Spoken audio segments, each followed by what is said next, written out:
You have heard of Bigfoot. It could even be said you have seen him.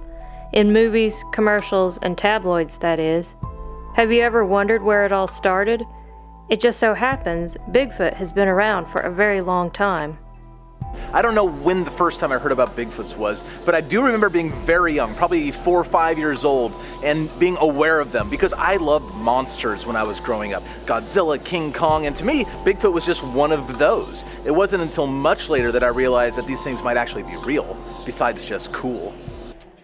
My first exposure was when I was a youngster, about 11 years old, in Spokane, Washington. And the kids at school were talking about a film that was being shown that evening in the Spokane Coliseum, and it was none other than Roger Patterson showing his documentary that featured that 60 seconds of film that we know as the the Patterson-Gimlin film. And so I attended that with my dad and younger brother, and the rest is history. I think the first time I heard of Bigfoot would have been in a book, probably in elementary school.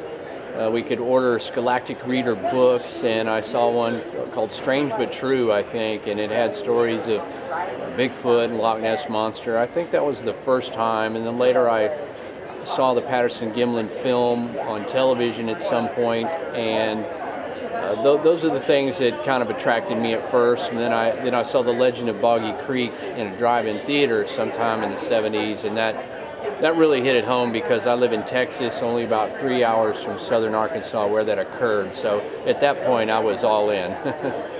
I first got involved in Sasquatch as a young kid. I was reading the books, watching In Search Of, the John Green and Renee DeHenden books. Kept me going as a young teenager. Whenever I would travel up to Mount St. Helens, I was looking for Bigfoot through that thick brush. Granted, I wasn't really researching, but I had such an interest in it, and it kept me going all the way up to my adult years. In 1960, I discovered cryptozoology. I decided to get involved in the field, and that's almost 60 years ago. There was a guy that I went to church with, strangely enough, who ran the sound room with me, and I was a weirdo, and he knew I was a weirdo, so he assumed I was already into Bigfoot, even though I wasn't. So he burned a bunch of documentaries on a DVD and gave it to me.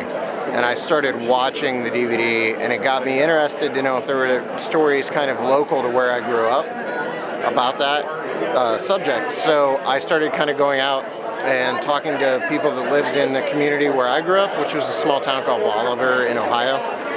And I found out there were all these weird instances of strange deer kills, usually around the same time that people were claiming to see Bigfoot or something like Bigfoot in the woods. Strange screams and stuff like that was happening. They would find a lot of the farmers in the community where I grew up were saying that they were finding these deer ripped in half and stuffed up in trees. So that got me wondering if there was something to it. So that was my baptism into actually going out and talking to witnesses and stuff. Well, my experiences with Sasquatch in the cryptozoology world really started out with Mothman. My family are from Point Pleasant, West Virginia, and so naturally it became something that was really important to me, and I really became passionate about learning about the Mothman. And then through that, I really got interested in other cryptids. And I actually had a sighting when I was younger that I didn't quite understand, and I still don't have an answer for what I saw.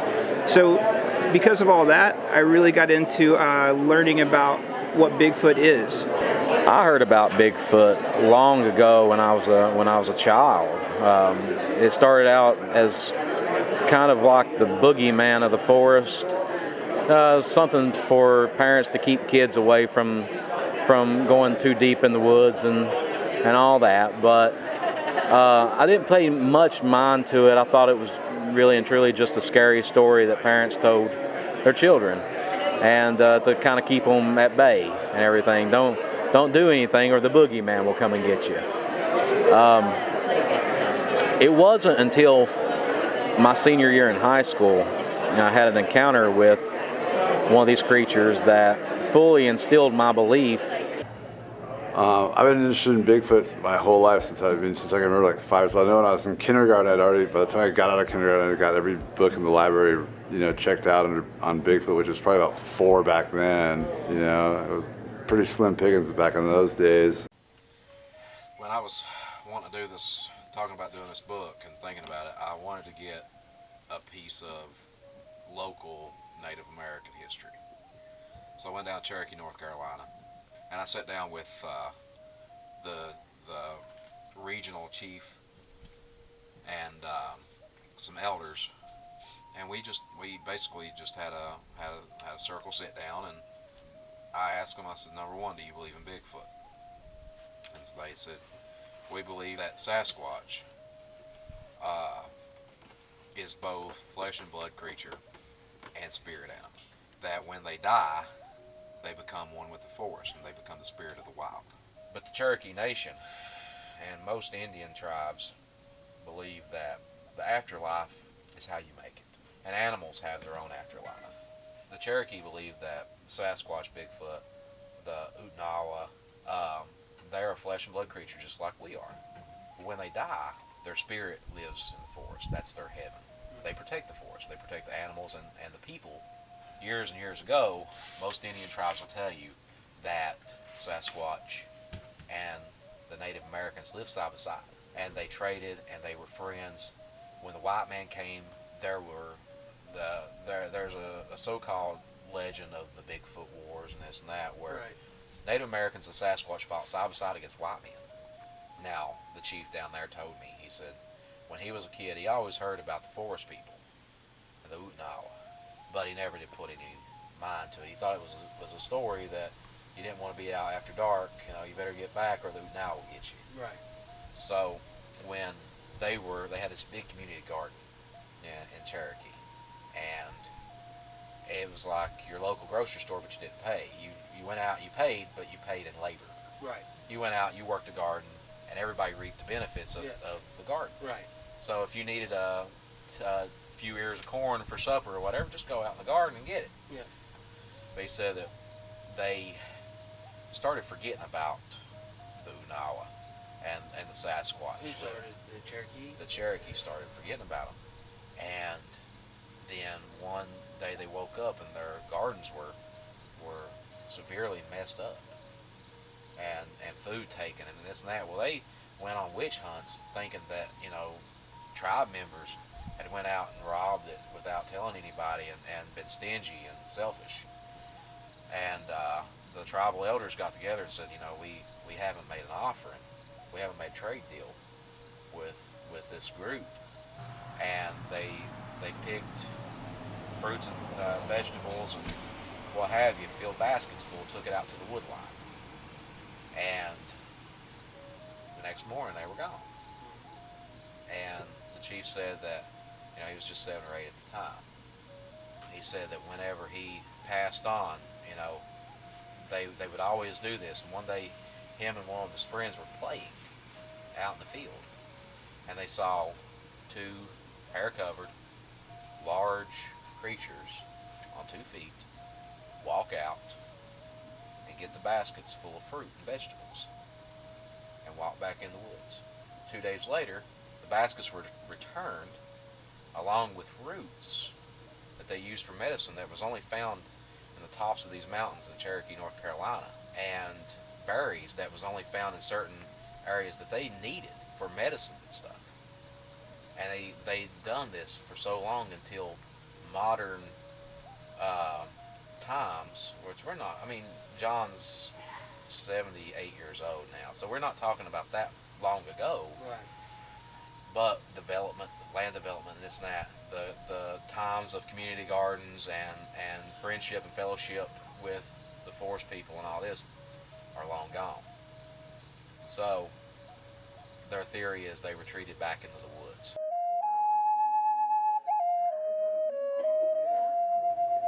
Bigfoot has a common theme throughout Native American lore and culture.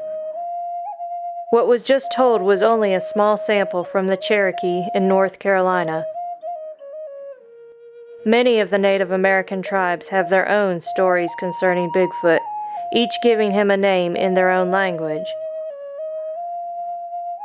Names like Oma from the Hoopa mean boss of the wood. Skookum from the Chinook mean evil god of the woods. The Yakama refer to Stayama, meaning spirit hidden by woods. Even the most commonly known term, Sasquatch, is an adaptation of an Indian name. Well, the interesting thing about the Native Americans is they knew Bigfoot was here. They had a word in their language. No matter what tribe you're talking about, there was a word there that meant Bigfoot, wild hairy man, wild man of the mountains, or whatever the translation would be. But they were well aware that Bigfoot was there. They believed also that Bigfoot may have had a spirit that allowed them to protect the wilderness or protect the other animals because it was such a large creature. I think that they believed that, and I think that they held those kind of things and passed it down through the family tree. So I think that Bigfoot was something that's been there in Native American history for a long time. So I think that the probability is that that's still going to remain there, and it's part of history. Bigfoot is bad juju, according to the Salish Indians in British Columbia. The Sasquatch, which is now Sasquatch, the Anglicanized version of Sasquatch, was a frightening, hairy, large, black-haired woman, the Bukwas, that the totem pole is made after, that would steal and take your children and eat them. Okay, that's not your forest friend. That's not your Bigfoot buddy. That's pretty much a frightening monster. A fairy tale that was told. Perhaps it was real. Nonetheless, you have that story, and yet people are still fascinated with Sasquatch.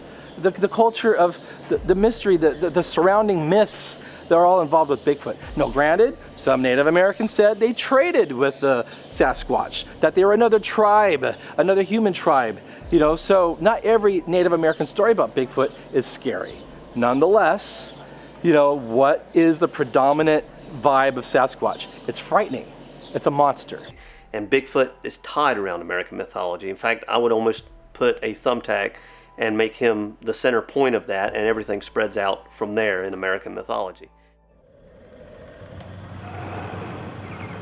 My name is Ivan Marks. The film you're about to see is authentic. It records the last 10 years, which has changed my life.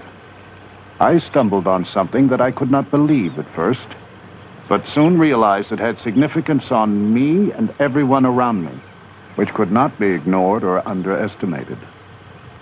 The Eskimos call the subject of my story Bushman. The Colville Indians of upstate Washington call him Sasquatch. The Hoopas of Northern California call him Oma. But right now, let's just call him Bigfoot. Bigfoot lore is not isolated to North America. While tales of strange creatures are common in every culture, many are described as large, hairy, and bipedal, such as the Yeti from the Himalayas, the Yeren from China, or the Yowie from Australia. Dr. David Floyd teaches British literature at Charleston Southern University. My areas of specialization are cultural history and comparative literature, and that really forms the lens through which I look at the Bigfoot phenomenon, really trying to discern different occurrences of this creature throughout folklore and literature and even architecture, from ancient Greece all the way up to the present day. When I teach literature, I tend to do so considering the historical context that the literature was made in, thinking about the sort of the rhetorical situation of the author, what's going on politically and socially and culturally. And cultural history tends to look at cultures and subcultures and sort of the way they articulate themselves in art and literature and even architecture, and sort of how they talk about their concerns and this type of thing. You have Beowulf, which is one of the more important pieces of literature that we have, one of the earliest written document that we have, where you have this creature Grendel that comes from the marsh, and the text talks about him being covered in scales and living in the marsh, but it's very easy to sort of see a Bigfoot correlation with this creature, or at least the lizard man, something like that. but Grendel comes into the civilized place, Hrothgar's mead hall, and he comes in at night and he assaults and eats the soldiers there. And so he's this monstrous creature that comes from the outer limits and into the civilized space. And this is one of the characteristics of monsters in general, is they tend to invade the domestic space or the social realm. Also around this period you have King Arthur stories come about. And Arthur is another interesting character in that just about every account of Arthur has a story in it about his battle with the giant of Mont Saint-Michel, which is this sometimes hair-covered giant who is known to be cannibalistic. He, like Grendel, he's coming into the village at night and he's eating people and kidnapping people and that type of thing.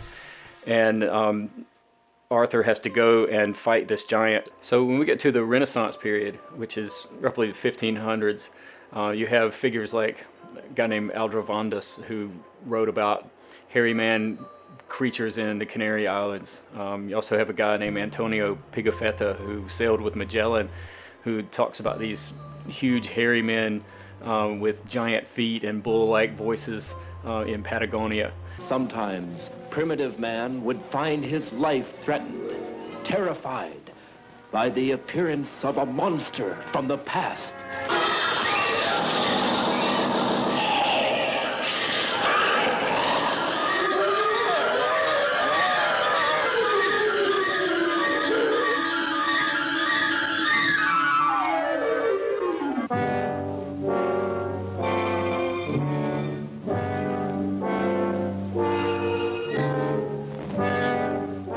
Bigfoot has been given a new life in American mythology.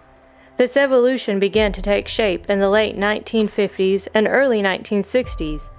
In the summer of 1958, Jerry Crew found a line of very large, human-like footprints near his tractor upon arriving to work at a road construction site near Bluff Creek in California.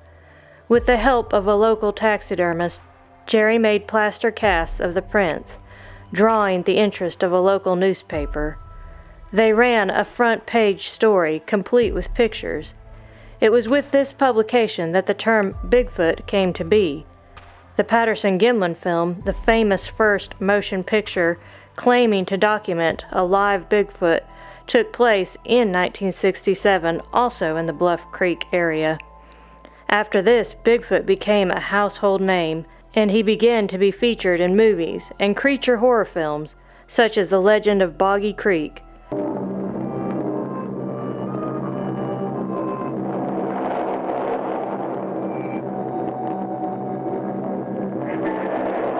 Well, the Boggy Creek story was something that, for me, had a more personal appeal, because when I first started reading about Bigfoot, seeing things on the TV, it was always in the Pacific Northwest, and I grew up in the woods a lot. My father was a bow hunter, and we were often outdoors and in the woods, so I love being in the outdoors, but I never thought that growing up in Texas that there was any possibility I was going to see a Bigfoot. It was just the furthest thing from my mind.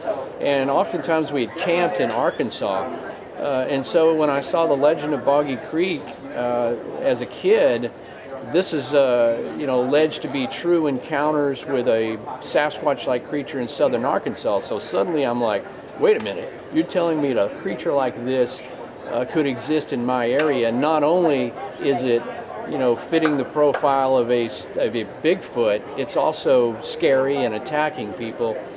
So it had a real great appeal for a kid who loved monsters, and it was closer to my home in Texas. So that really drew me in. The arrival of the internet allowed a greater exchange of information that began to attract a new community of enthusiasts. The 2011 debut of Animal Planet's Finding Bigfoot further catapulted the subject into the minds of this rapidly growing audience. I'm Cliff Berkman. I'm one of the 4 co-hosts of Animal Planet's Finding Bigfoot. I squatch for a living. I'm an independent researcher, and part of my independent research over the last 23, 25 years has been doing a blog on Bigfoot. And really, when Animal Planet decided to do Finding Bigfoot, they put together a show, then they cast some people in it. Initially, from what I understand, I was told they tried to get actors, but it didn't work. So they said, you know what, why don't we just mine the Bigfoot community and see if any of them would work on the show? I was approached, I was asked, would you like to do this sort of thing? I said, yeah, sure, why not? It sounds like fun. And sure enough, it was fun. I am proud to say that Finding Bigfoot has really done a lot to raise the public awareness of Sasquatches and Bigfooting in general.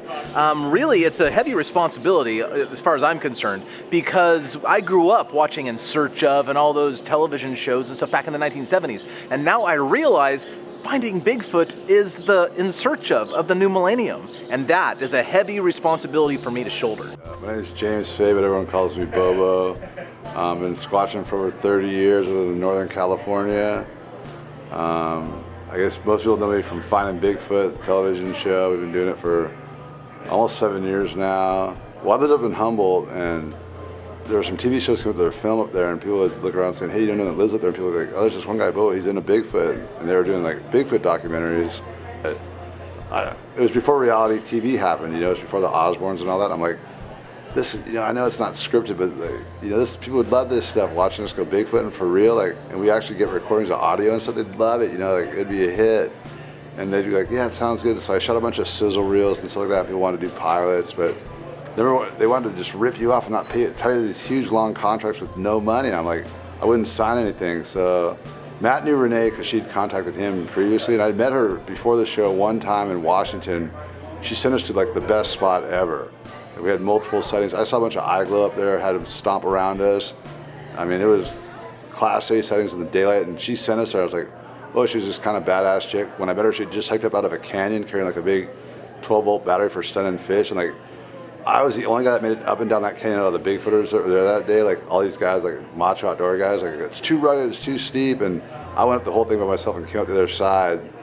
And I was like, that was gnarly. And then here comes this chick wearing a big backpack carrying a 12-volt like deep cell battery, like which is bigger than a car battery.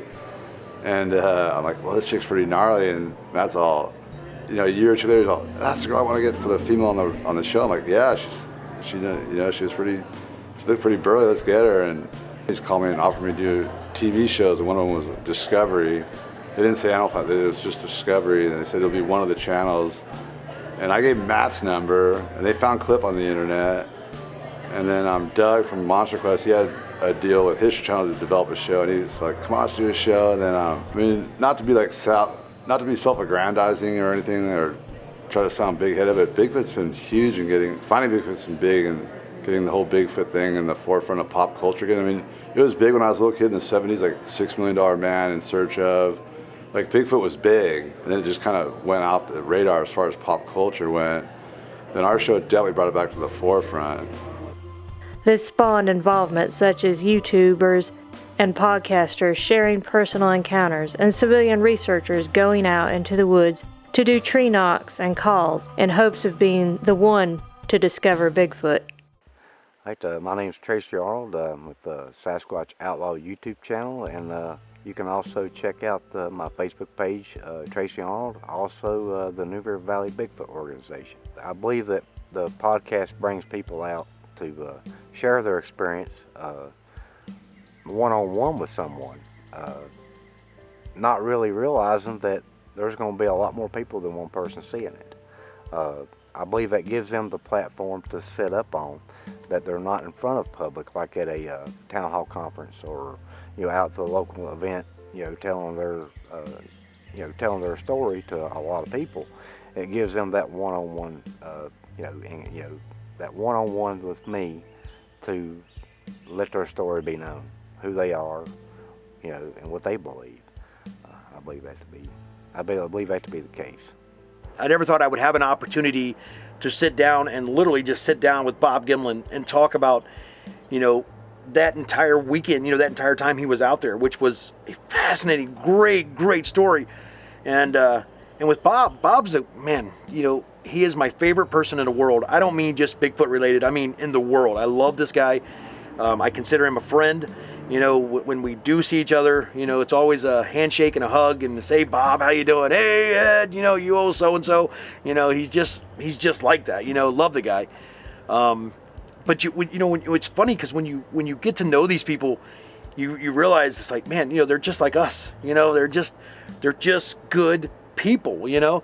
And when I first interviewed Bob, it was actually kind of a funny story because I approached him and I said, hey Bob, you know, I'd like to have you sometime on the Sit Down with Ed Brown show. And I'm thinking, you know, weeks down the road, whenever, you know, some point. And he goes, how about 45 minutes from now? And I'm like, yeah, that works. You know, so, you know, it was a fly on the fly thing. It was a lot of fun. And no, I didn't think I would ever be sitting at a table with Bob Gimlin in the middle of the woods in the back of an RV, talking about that encounter that happened 50 years ago, almost 50 years ago right now. I mean, it's crazy. Conventions are a good place to meet the fans of the cryptid world. They come with varied backgrounds and occupations. Expressing a variety of ideology on what Bigfoot is and how to find him.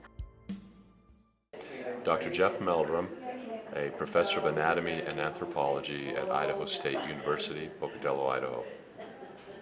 My research involved the evolution of human locomotor systems that are adaptations for walking on two legs. And so in the back of my mind, since I knew of the subject of Bigfoot or Sasquatch, there was interest in that possibility that there could be another bipedal primate still out there to be studied, to be discovered.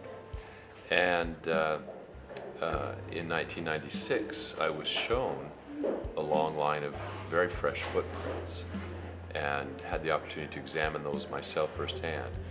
And that really set the hook, I mean, because here was very persuasive evidence of the existence of something unexplained. And I had the wherewithal, I had the background, the knowledge to evaluate those footprints on their merits, you know, more than your average person would have the ability to, and it made a tremendous impression. I mean, I remember the hair on the back of my neck literally standing up as that realization set in that, my gosh, a Sasquatch actually walked by here last night. The commercialization and use of the image of Bigfoot in popular media and tabloid, it's sort of a two-edged sword. It elevates, without question, the awareness of the topic and its presence, you know, on that public imagination, in the public imagination. But it does have a tendency to trivialize a bit and lessen the seriousness with which it's considered. It's a very challenging undertaking to try to get serious treatment and publication of research on this subject out there, especially within mainstream academia. And so, you know, to that end, for example, I have launched a scholarly peer-reviewed journal, an accredited journal that is open access and you know, is run by a board of editors under my direction, and it provides, in order to provide a venue to give quality research a platform for publication where it is likely not to receive that in the absence of the ultimate conclusive demonstration of the existence of the species.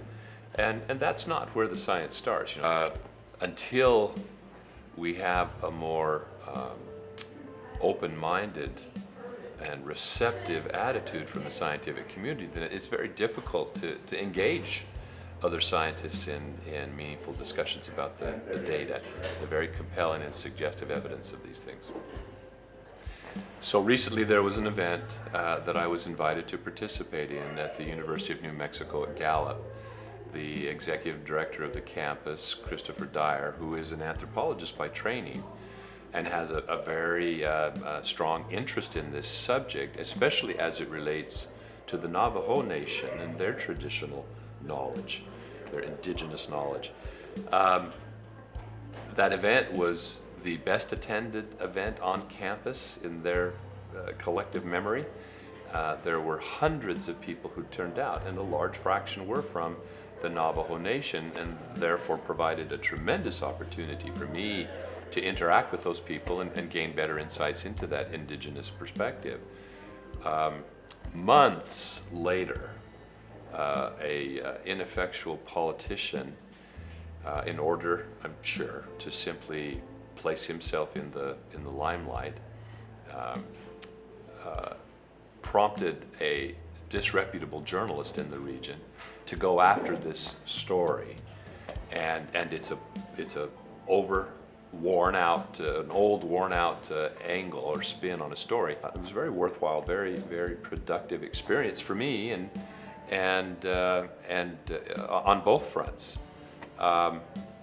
This politician introduced a bill into the New Mexico State Legislature to ban the use of public funds to pursue or attempt to capture Bigfoot, and I can't remember all of the entities he named, but it included things like leprechauns, fairies, and so forth. I mean, that showed the disingenuous motives of the bill. And it was summarily dismissed. It never made it out of committee onto the floor, and was condemned quite vociferously, I understand, by the Secretary of Education as a direct assault on the fundamental principle of academic freedom.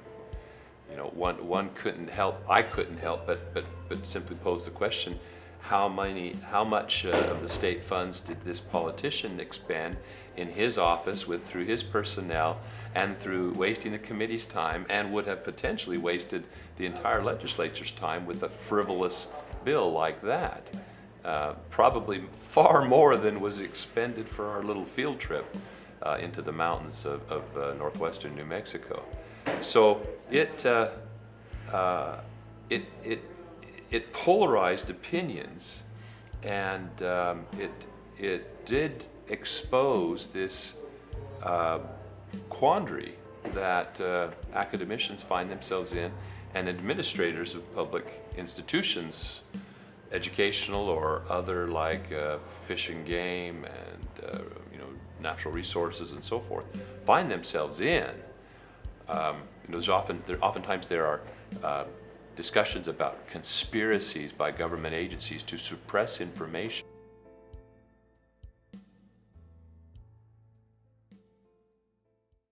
My name is Seth Breedlove, and I'm an independent filmmaker focusing on strange and unusual subjects with my production company, which is called Small Town Monsters.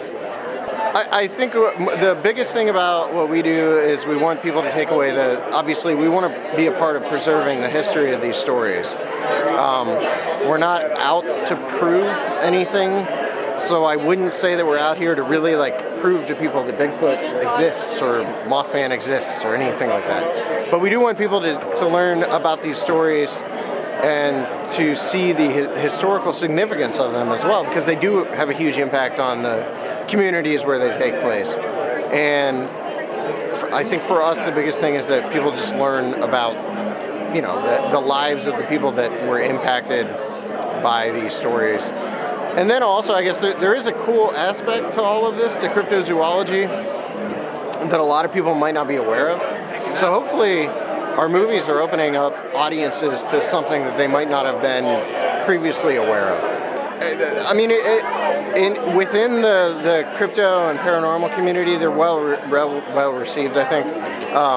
What's always more interesting to me is how they are received outside of the community. Because I would say more so than people within this community, we're making movies for a general audience, which I don't know that there's anyone else doing that's making independent projects like this within the community. We're trying to draw in Joe Schmo who's sitting on his couch. And I think what I always go back to is my wife's grandpa, George. George is like an avid hunter, spends tons of time out in the woods, and has no interest in all of this. If you directly ask him about Bigfoot, he'll probably laugh at you. But I always think of him when I'm making these movies, because I want to make movies that would appeal to George. So as strange as that sounds, George is kind of like this microcosm for a larger audience, you know, so would George like it? That's what I was thinking. It's hard to make a fool of yourself in this community too.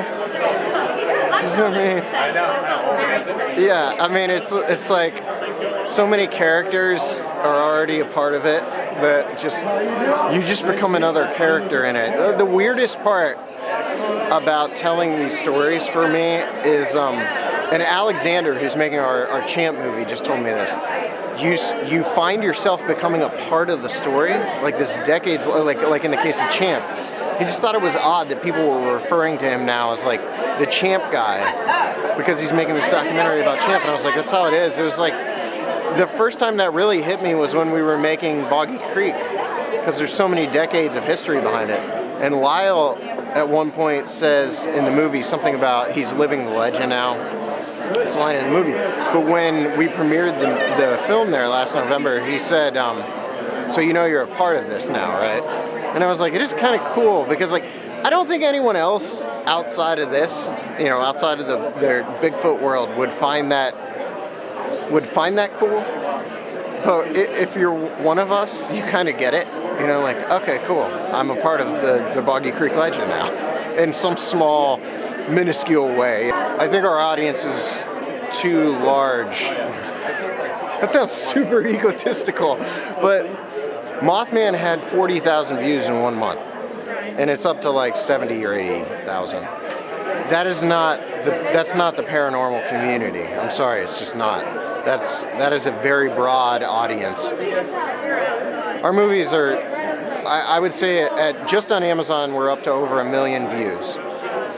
That's 1 million people from around the world, literally around the world, watching our stuff. I would say the percentage of our audience that's rooted in cryptozoology or the paranormal has to be 5%, if that. Like, I just don't think that's not to degrade that audience though, because one thing worth noting is like, I think that audience, the Bigfoot, the paranormal, they're the ones that support the movies on Kickstarter. So the reason we're able to make the movies is because of the community. But the audience that it's finding is way outside of that. Way outside of that, yeah.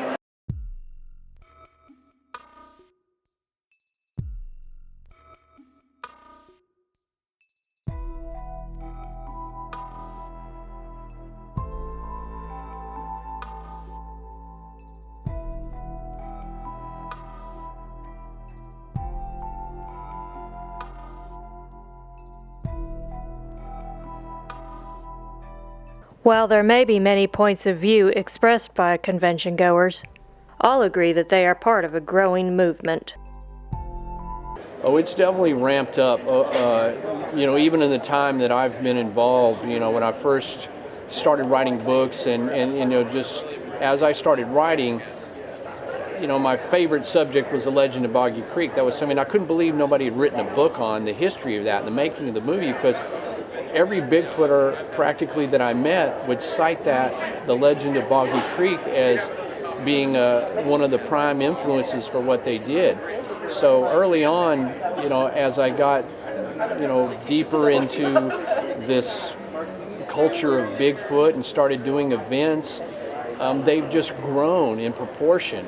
And of course that was, obviously I was doing this before there was like Finding Bigfoot was on the air, and I think that's one of the big things that's brought awareness. You've got some really quality shows. I mean, one of Animal Planet's best shows is Finding Bigfoot. It's about Bigfoot, and you have so many people, you know, standing up saying, "I saw something like that," and you know, it sort of lifted that veil of, you know, you're a crackpot or a weirdo if you saw something like that, making it more culturally acceptable and more, you know, okay to say you've seen something. And I think that brought people always had an interest in this stuff, or the TV shows wouldn't be successful.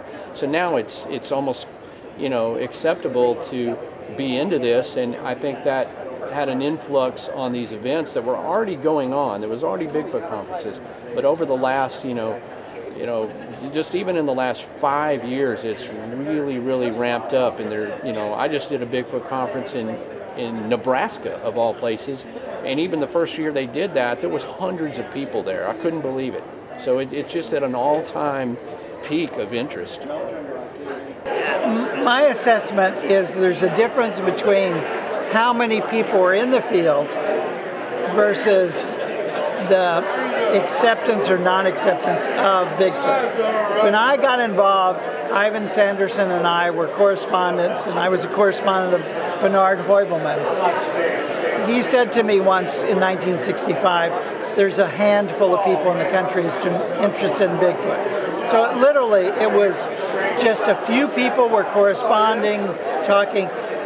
It's now thousands, if not millions, around the world are interested in Bigfoot. So the population of interested researchers, academic researchers, has exploded.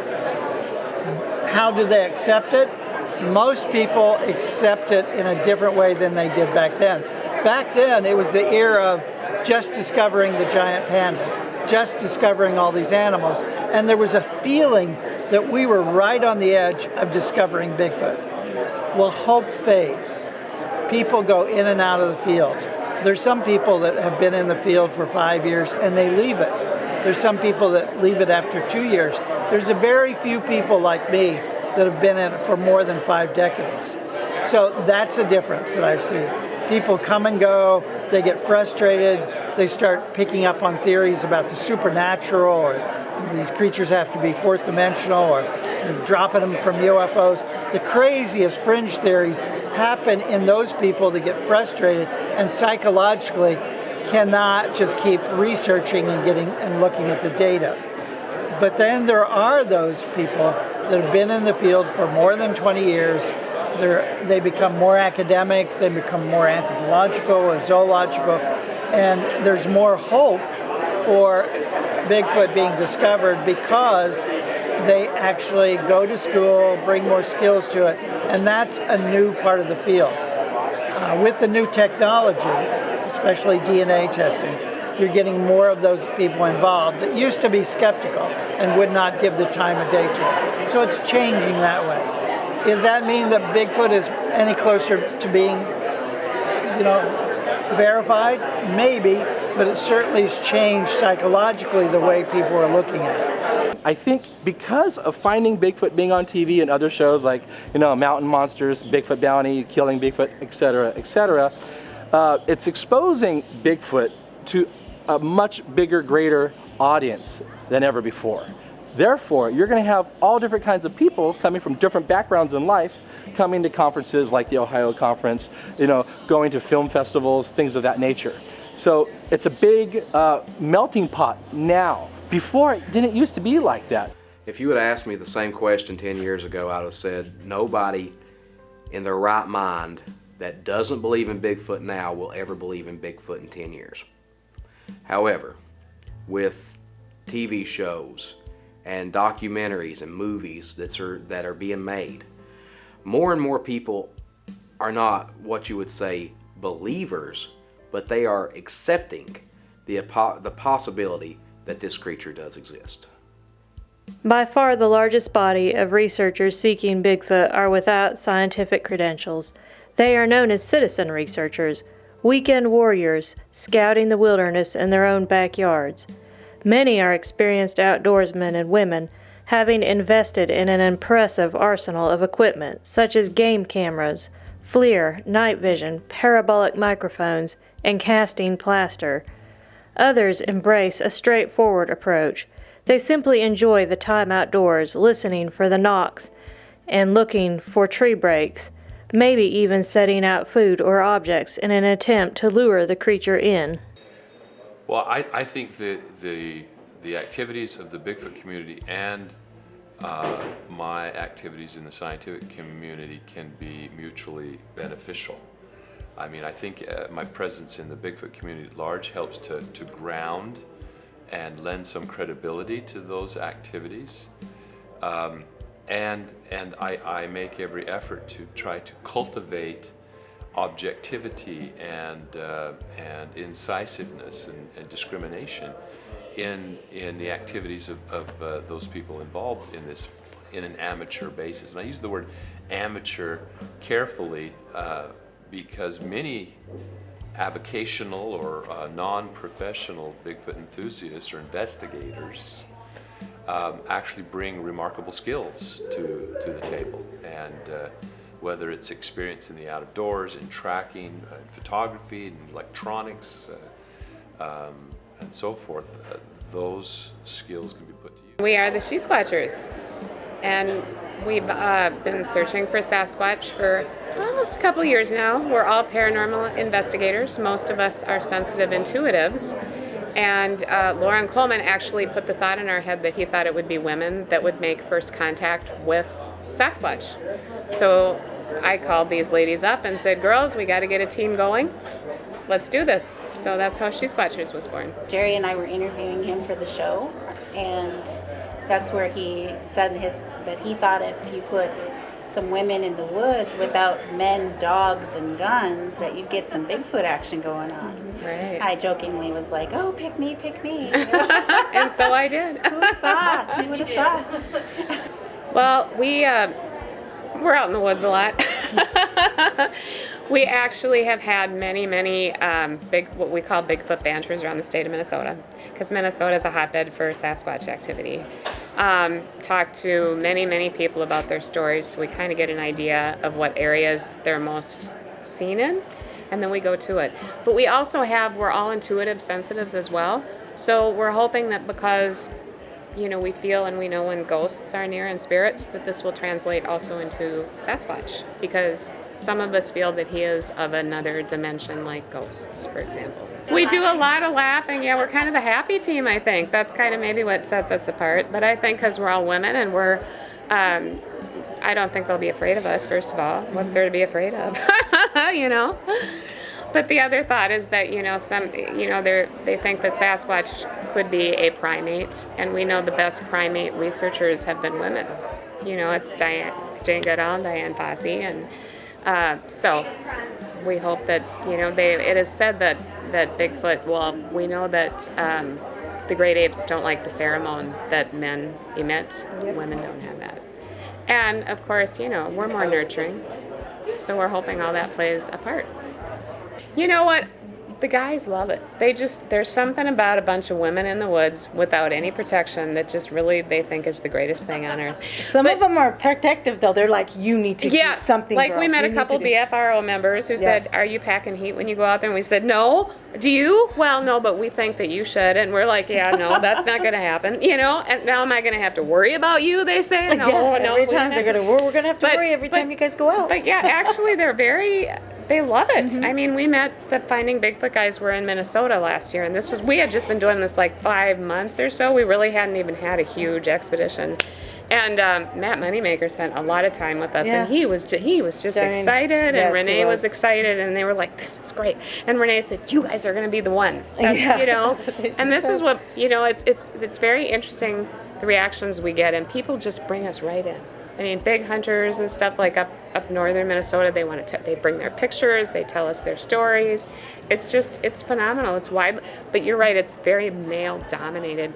The amateur researchers are absolutely critical because they're the only ones that get evidence. The scientists don't get jack. Like Meldrum cast the Blue Mountain prints, but other than that, and Bindernall got that great cast up in BC, but besides that, everything's got by amateurs.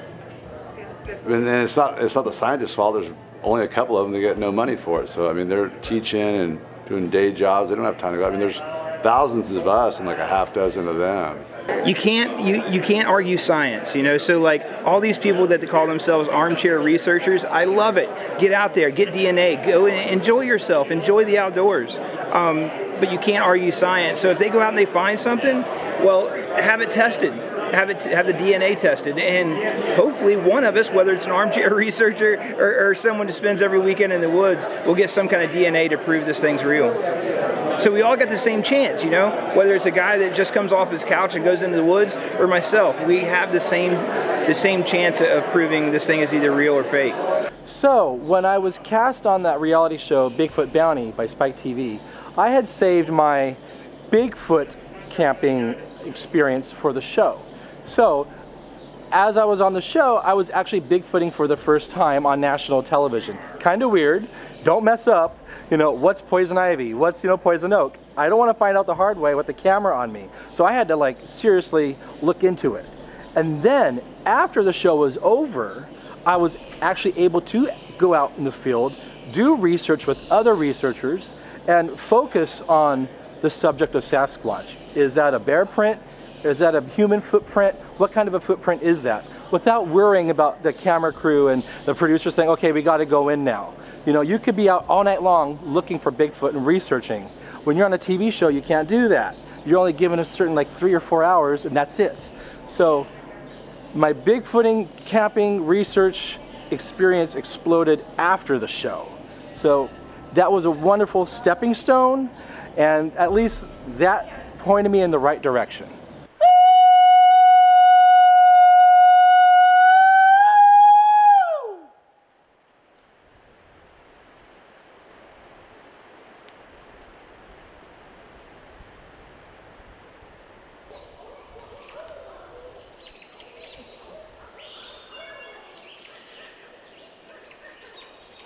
My name is Sam Deloach, and I am a head researcher in the High Knob, Virginia area for the Mountain Empire Cryptid Research Organization. What motivated me to get into the field were people like Dr. Jeff Meldrum that were scientists at Idaho State University, an anthropologist and anatomist. People like that are taking a serious look at there's a possibility that this creature could exist in the forests of North America.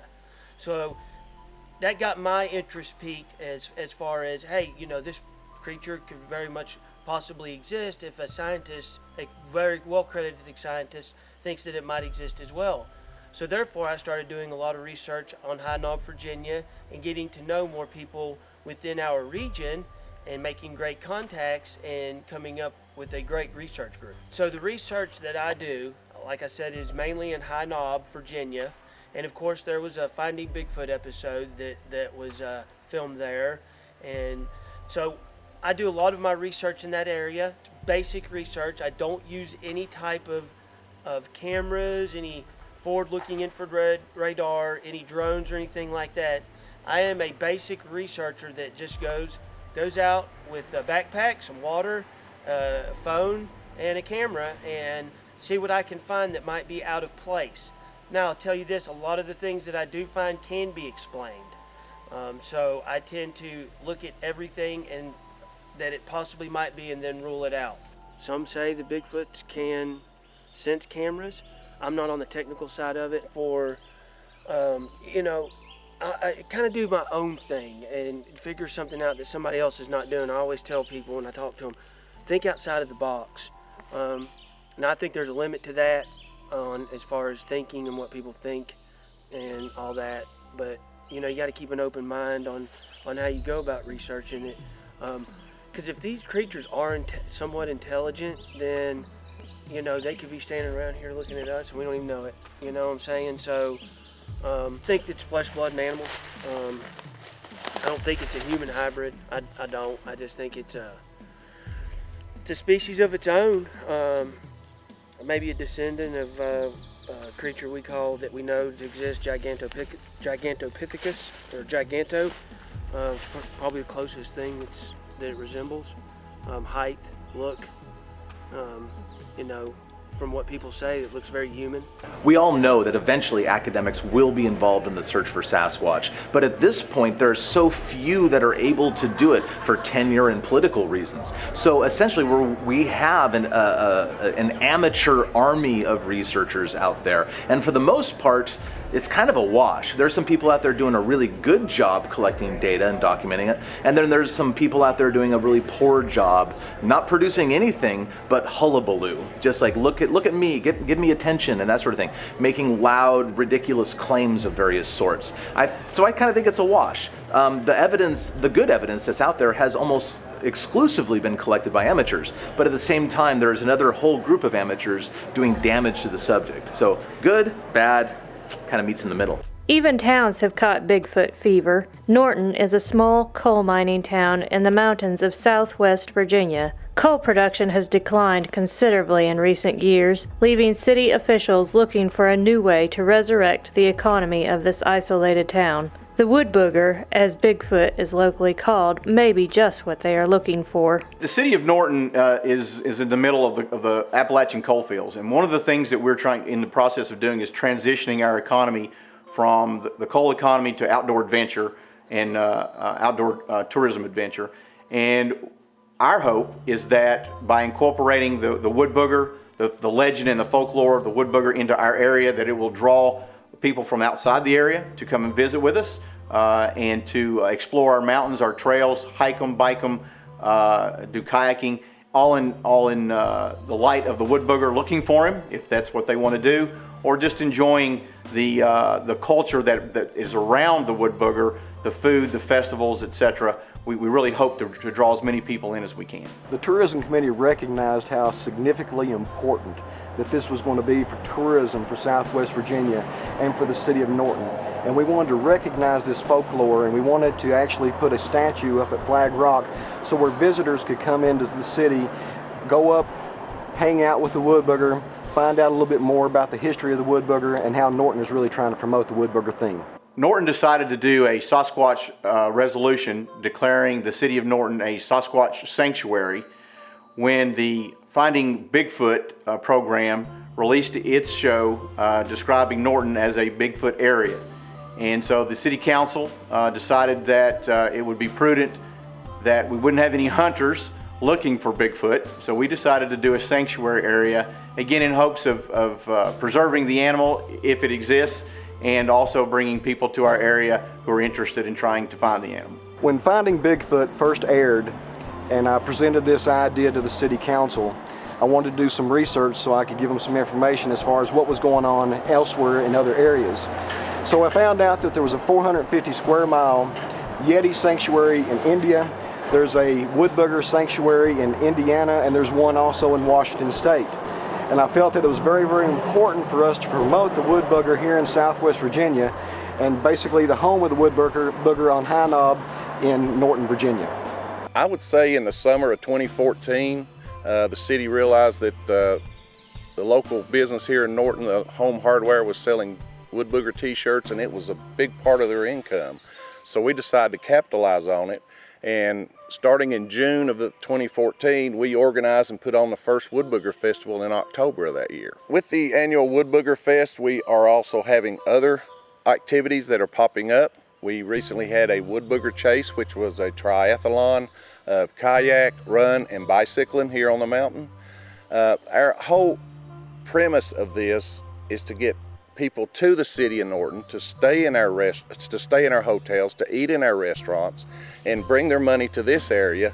And we are very close to a big market in this area. I think it is one part of the eco-tourism travel destination, the Flag Rock Park, what we have to offer here in the park with the wood booger and the history of him. Like I say, our annual festivals and our local wood booger chase that happened here this past weekend is very well attended. People are embracing this. They want something to attend. They want something locally that they can attend, and the word is getting out, and they're telling their friends, and their friends are coming in from other states. Our local Wood Booger Festival last year, we have a family from Canada that comes in and helps work this every year. So yes, the word is getting out. In the city of Norton, there are three basic hot spots for finding the wood booger or something related to the wood booger. First, of course, is our Flag Rock Recreation Area. That's the heart of our Sasquatch sanctuary area. There's a 6 foot tall, 2,000 pound Sasquatch sitting up there waiting to greet you. The second would be the Good Old Boys hardware store, where Mike and Pickle and Big O will greet you in the store, and the first thing you'll see is a big wooden wood booger. And so I would definitely say you need to go by and visit them. They know all the lore and they know all the locations there. The third, of course, is the Wood Booger Grill, where you can get great food, talk about the wood booger, have some communications with the locals about the wood booger, and just have some great victuals. The media most often represents Bigfoot as humor or fantasy. This creates an obstacle of credibility for those dedicated to the task of bringing scientific involvement to the subject.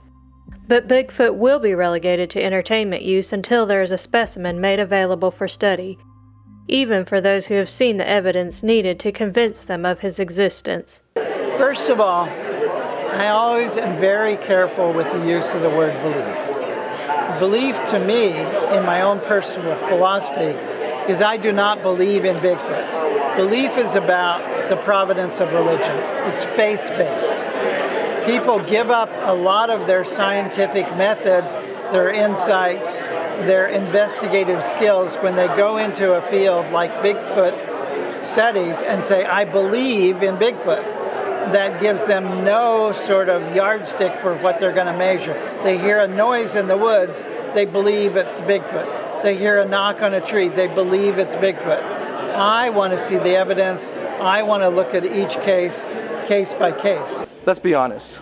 Bigfoot is entertainment, regardless.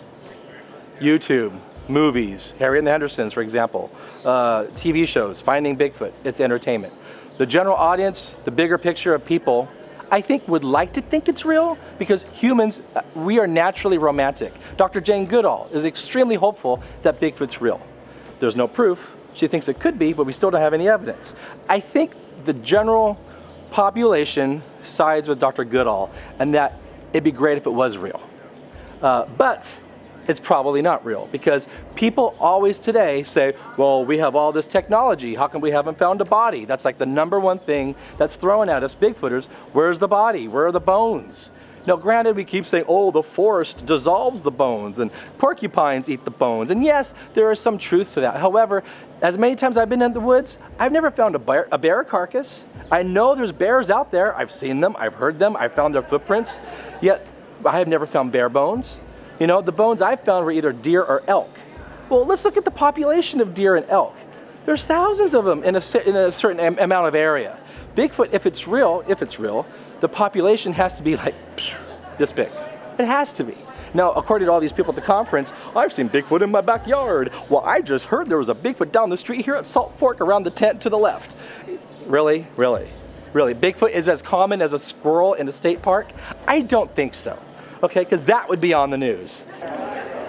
I think the people that take the time and effort to come to these type conferences, I think the vast majority of those definitely believe the creature exists, that there is a definite possibility there is, and many of these people have had encounters themselves, you know, ranging from, you know, vague encounters to face-to-face visual sightings. So I think when you're talking about this environment, definitely most people are quote-unquote believers. And in general, beyond that, you have an audience, the TV audience, for example. You know, a great number of those, I think, is in it for the entertainment. But, you know, their uncle or somebody, there's always a story that they may admit to that really kind of fuels that interest, and they may not admit it to their coworkers, but I think inside they're like, yeah, it would be very cool if Bigfoot does exist, you know. I think it's more entertainment. I mean, you have to realize that you're not going to see, when you turn on the show, the TV show, you're not going to actually see footage of Bigfoot. Something new. You'll see history related, the Patterson-Gimlin film and the Freeman film and some of the other films that are out there, but you're not going to see something new because obviously it would be headline news. If it was, it wouldn't be on the TV program. So you know going into watching the program that you're not going to see something new. You may see some techniques on research, some techniques that they're trying to do by call blasting and some other things that are interesting aspects of the research process, but to actually think that you're going to be able to see Bigfoot or something is, you know, is more for entertainment, I think. So. Oh, pop culture definitely hurts the whole Bigfoot research movement because it's just, if you look at Weekly World News, National Enquirer, and it's this singular individual they always promote, like he was seen. It's always, to most people, they're surprised when you say, no, it's not he, it's they. You know, it's just, and just kind of making it a joke and like, you know, like puff pieces like, oh, it's a slow news cycle, put in this fake Bigfoot story and laugh at the end and make fun of it, you know, and you know, the jokes by the comedians. Like our show got heckled. Like we were like, all the late night shows made fun of us and heckled us, and we were the butt of jokes, whatever. But 75% of the people that watched our show didn't believe in Bigfoot and just watched for the character. Like almost 80% actually, and 2/3 didn't believe in Bigfoot. But by the end of our run now, it's like 2/3 believe in Bigfoot that watch our show. So we've, you know, it's mostly because of the witnesses that they've switched over. I mean, serious Bigfooters hate our show a lot of times, you know, they hate it, just knock it, and so do I. I mean, no one hated it more than me until just recently, and Cliff hated it too. I mean, we couldn't stand it. But on the plus side, I mean, and even Bindernagel, Meldrum, them guys, they acknowledge, go, hey, we're glad. Like they didn't like the show at first because of the, you know, cheesiness factor, but they're like, hey, it's great because it's opened up the dialogue and there's way more reports and people are more, you know, and people are open to the subject and talk about it, because not that we've convinced people, are like Matt, Cliff, myself, and Renee, like we're not convinced people, but when people see the witnesses doing their interviews, that's what convinces people. Like they see we've had hundreds and hundreds of witnesses on, you know, and most of them are telling the truth, you know, compelling stories. I think most people follow Sasquatch things because they want them to exist. I do find that most people haven't really delved in super deep, so they still have a question about whether they are real or are not real. So I think they're just hoping to be real. I mean, Jane Goodall is a good example. She says that she's sure they're real, or at least she hopes they're real. She thinks they're real because of the people that she's spoken to personally that said that they've seen them, and she's smart enough to identify that they're not lying, right? But I think most people hope they're real, kind of like Jane does. I mean, we all hope they're real, just some of us know. Now, I understand with more people being involved with Bigfoot and considering it and interest and stuff, it actually has made the possibility of various segments of the field. There's a strong academic, scientific part of the field, but there's a lot of people that like the humor part of Bigfoot. And the one that I think I've seen grow the most is what I call cryptotourism.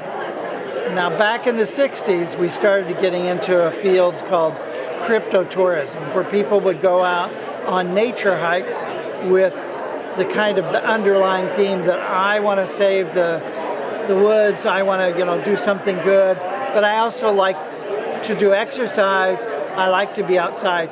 So put Bigfoot on top of that. You now have social interactions, you have camping trips, you have conferences. Even part of this conference is an expedition. So you have those overlays with Bigfoot, and so people who are doing things that they used to do in the past that was just hiking or walking outside are now being labeled Bigfoot expeditions, and that's fine, but for me, I understand it's just a use of that word, and it hasn't become yet an abuse, but what I am seeing is that there are some very scrupulous or unscrupulous people. There are some very unscrupulous people that are taking advantage of Bigfoot to make money, to say that they're on expeditions when they're actually doing camping trips in a natural forest or a national forest, and they're going out, parts of their crew, knocking on the woods, you know, knocking with wood on trees and stuff so that they get people to come back on their $300 expeditions. So we have to be careful. For every good side of a field, you've got to look for the dark side. And people are exploiting other individuals. A lot of people are in this field just to make money, you know, to sell trinkets, to sell bumper stickers, things like that. They're not really for serious study. As long as people can go with their eyes open and, you know, still be entertained and still laugh about it, but they, you know, the money's flying out of their pocket, and they can live with that, it's just becoming part of our culture. It's not like it's the Bigfoot field, it's becoming part of capitalism and commercialism. Skepticism remains the attitude of the public at large. Who can blame them? Conclusive evidence is scarce, and much of what has been produced was later determined to have been hoaxed. This reflects poorly on the community of believers, leaving them vulnerable to negative stereotyping. I think that the public still feels that without an actual or good photograph or a number of good photographs, or the actual body of a Bigfoot, they feel like that there's still a gap there. There's still something missing, and and it comes back to the outer space technology the same way. There's certain things that the people talk about, but yet, a black hole is one thing to be able to talk about, but it's like, what do you have for a physical piece of proof about that? There's nothing about that. So, that I think the two kind of go hand in hand. I hate to stereotype Bigfooters, but for the longest time, I thought Bigfooters were uneducated.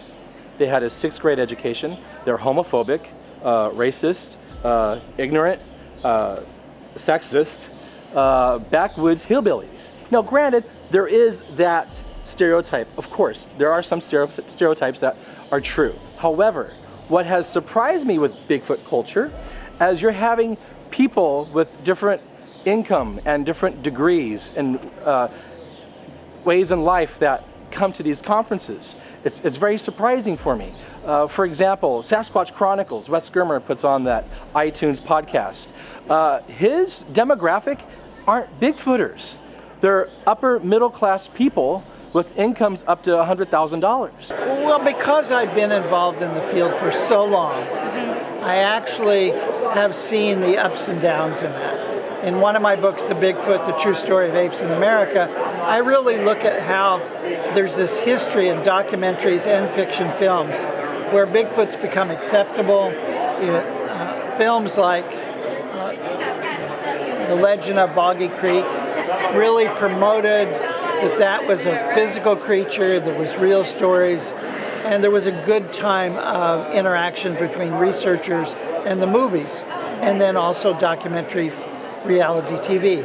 Then in 1986, along came Harry and the Hendersons, and it became comical. It became an era of the kids that were 10 to 12 years old then, coming out of that era, have a much more skeptical look at Bigfoot. They can accept that it's a subject that's real in terms of sociology, but not zoologically.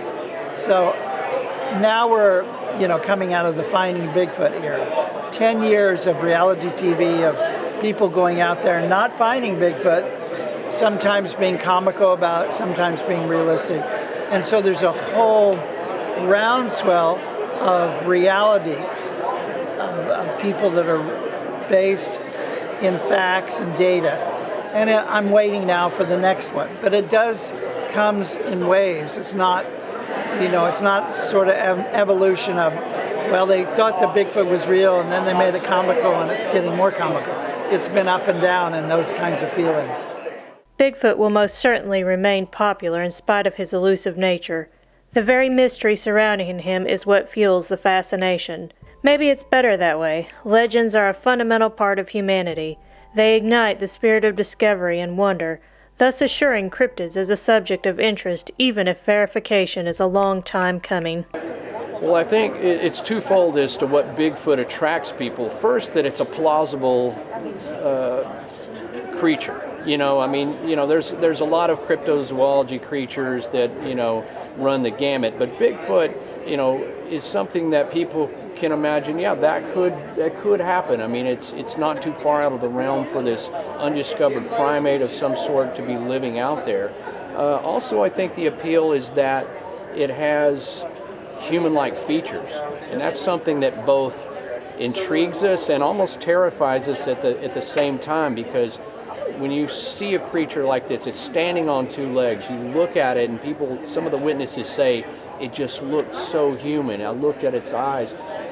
That's kind of spooky, because you say, what intelligence does this creature have? How smart is it? It's so human-like. So I think we're fascinated that there could be something else out there that walks upright, that could have some greater intelligence beyond your average animal. And that's just, part of the mystery, and it just fuels everything.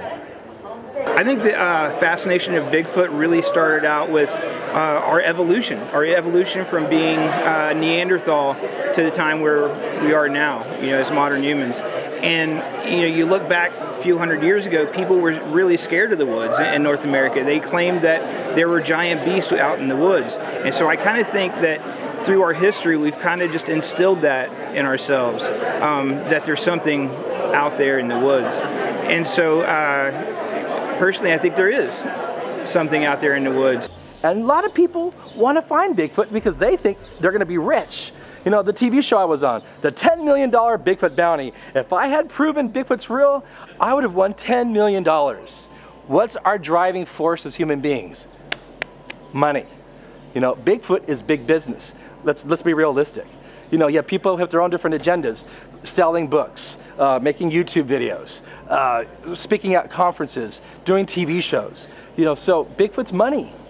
That's the bottom dollar. So the fascination for Sasquatch with some people is money, and it's also the great mystery. I mean, I think it's pretty obvious that the lure about Bigfoot is just the pure mystery of it, and the fact that I think it's embedded in our psyche because we evolved next to these things for millennia.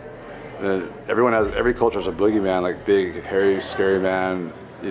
At night, like every culture has stories about don't go out at night alone, little kids, and around the world people say don't whistle at night, that kind of stuff. And I think one of the reasons that people are so fascinated by Sasquatches, or in fact any of the hairy hominoids that might roam the planet, is that it's kind of a reflection of ourselves in a way, a reflection of something that perhaps we've lost because we've essentially domesticated ourselves, but yet somehow these things are still out there living free like we once were.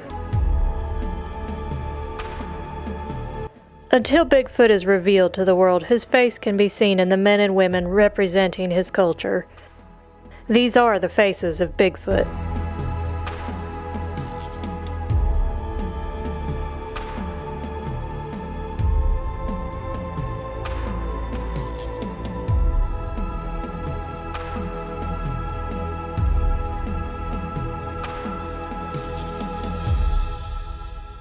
When you're out there looking for Bigfoot, you need to be happy with whatever you find. You cannot go out into the woods with confirmation biasness.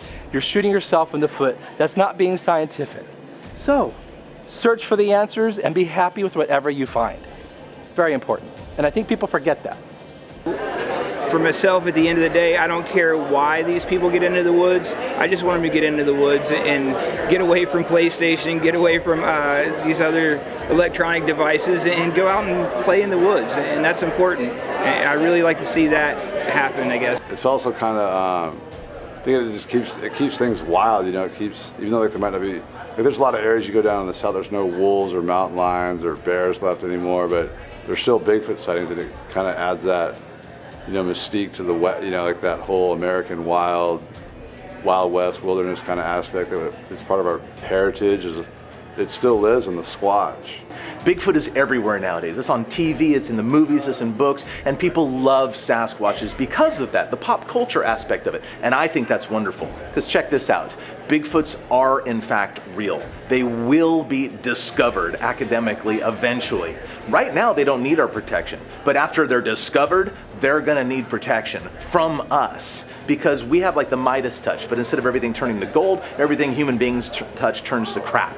And I don't want that to happen to Bigfoots. But because they have all these people who enjoy this subject already, they essentially have an army, like this support army, that's gonna be behind them. So after the academics catch up to us and realize Sasquatches are real, they're gonna have an army of weirdos advocating for the protection of them and the environment they live in, and that's gonna help. I really think, and this goes across paranormal, cryptids, all that, I think the world is a crappy place. And I think there's something very appealing about going out in the woods and trying to look for a creature that everyone else says might not exist. I think there's something very innocent about going out and trying to discover something for yourself.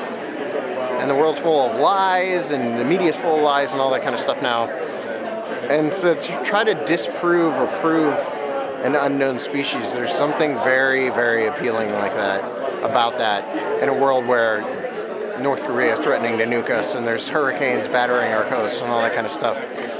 And I think that runs the gamut of all paranormal, ghosts, and all that kind of stuff. I just think there's something very innocent about all of this. And it goes back to like the idea of like when I was a kid, I would go out in the woods and just play in the forest. My parents had a woods behind their house. I'd go out there and I'd play from morning until night, during the summer especially. And this just really reminds me of that. I'm making a short film called The Man in the Woods that kind of goes back to that idea. Like, I think at the end of the day, most of these people are just kids in the woods.